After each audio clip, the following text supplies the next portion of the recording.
इस समय की सबसे बड़ी खबर यह कि मुख्तार अंसारी की मौत हो चुकी है। बांदा जेल में इलाज के लिए उसे ले जाया गया था, जहां पर इलाज के दौरान उसकी मौत की खबर की पुष्टि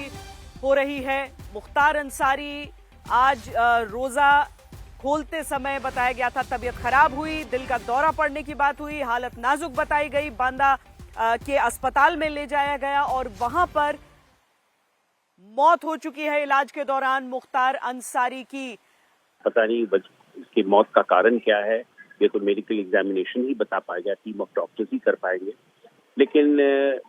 हमें दुख भी है कि एक व्यक्ति का निधन हुआ है, but at the same time एक माफिया डॉन के रूप में जो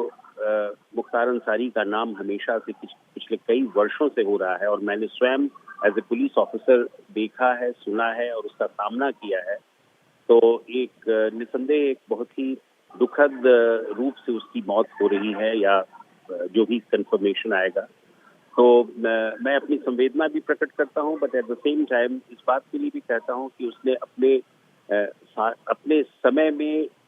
माफिया के रूप में, एक डॉन के रूप में उसने काम किया और जिस प्रकार का पूर्वी उत्तर प्रदेश का इलाका था, चाहे वो मऊ हो, आजमगढ़ हो, गाजीपुर हो, जौनपुर हो, बनारस हो, इन सबों में उसकी छत्र छाया में क्रिमिनलिटी जो है पनप रही थी। और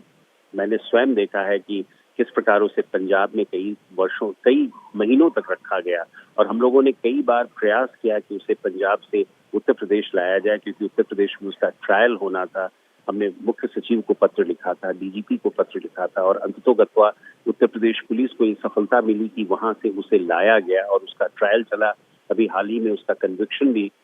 तो एक तरह से एक माफिया के रूप में मुख्तार अंसारी का इस प्रकार का एक जो कार्यकाल रहा और एक इस प्रकार का जो जीवन काल रहा, जीवन की शैली रही, ओपी सिंह जी, पिछले कुछ समय में हमने देखा है कि कोई इस तरह की चीज होती है, उसके बाद ये खतरा रहता है, डर रहता है कि कहीं किसी तरीके से जो सामाजिक ताना बाना है उस पर असर न पड़े, किसी तरीके से हिंसा न भड़के, तो उस पर नियंत्रण किया जाता है। आज भी जब मुख्तार अंसारी की मौत की खबर सामने आ रही है, तब अलग अलग कई जिलों में सुरक्षा व्यवस्था को बढ़ाया जा रहा है। क्या एक तो लोकसभा चुनाव चूंकि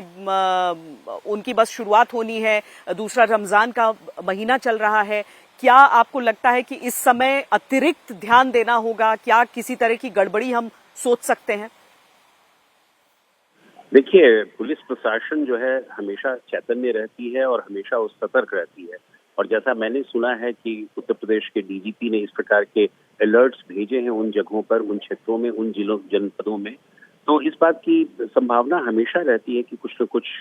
हो सकता है। बट मैं नहीं समझता कि किसी भी प्रकार की आशंका होगी, किसी प्रकार की भी गड़बड़ी होगी, क्योंकि लोगों ने इस बात को एक्सेप्ट कर लिया है कि उसने जो है डॉन के रूप में बहुत सारी क्रिमिनल एक्टिविटीज की हैं और आज जबकि उसकी मौत स्वाभाविक रूप से हो रही है, उसकी बीमारी के कारण हो रही है या हार्ट अटैक के कारण, जो भी उसका वजह हो, मैं नहीं समझता कि कोई गड़बड़ी होगी। और अगर गड़बड़ी होगी भी तो उत्तर प्रदेश पुलिस सक्षम है इस बात को डील करने के लिए और सभी जगहों को अलर्ट कर दिया गया है, सारे पुलिस कर्मियों को बता दिया गया है और इन सभी जिलों में, चाहे वो आजमगढ़ हो, मऊ हो, गाजीपुर हो, जौनपुर हो, वाराणसी हो, सब जगहों पर इस बात को अलर्ट कर दिया गया है। तो मुझे कोई आशंका इस प्रकार की नहीं लगती है कि कोई इसका रिपरकशंस होगा, लेकिन पुलिस का ये दायित्व बनता है कि वो अलर्ट रहे, चौकन्ने रहे और सभी जितने भी पहलू हैं इसके उन सबों पर ध्यान दें।